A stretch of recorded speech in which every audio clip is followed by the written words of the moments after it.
Merhaba arkadaşlar. Bugün sırık salatalık fidesinde çiçek, meyve, yan dal ne varsa kopartıp çok meyve toplayacağız. Bunu mutlaka korkmadan uygulayın. Çünkü ben geçen sene bu işlemi bilmiyordum. Çok az meyve toplayıp bir sürü dal elde ettim maalesef. Bitki boyu 20-25 santime geldiğinde birçok salatalık ve yan dal verir. Ama bu yan dallar ve ilk meyveler fidenin gelişimini olumsuz etkiler. O yüzden vakit kaybetmeden kopartılıp atılması gerekir.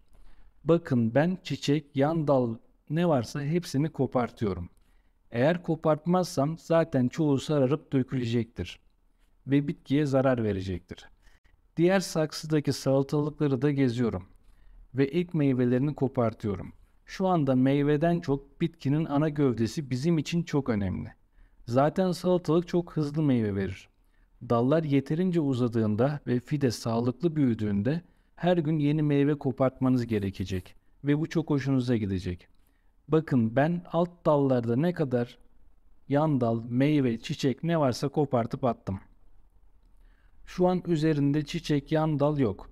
Koparttıktan sadece 3-4 gün geçti. Hemen fide yeni çiçek ve salatalık verdi. Yan dalları koparttıktan sonra hızlı salatalık vereceğini biliyordum. Ama bu kadar çabuk olacağını tahmin etmemiştim. Bu videoyu çektim, editleyemeden yeniden salatalık verdi. Hatta şu saksıdaki o kadar çok büyümüş ki hemen bunu da kopartacağım. Çünkü hala bitki boyu kısa. Bütün salatalık fidelerinde salatalık ve çiçek var. Bu kadar hızlı gelişmesinde kendi yaptığım masrafsız el yapımı gübrenin de çok payı olduğunu düşünüyorum. Umarım videoyu beğenmişsinizdir arkadaşlar. Lütfen kanalıma abone olmayı unutmayın. Bir sonraki videoda görüşmek üzere, hoşça kalın.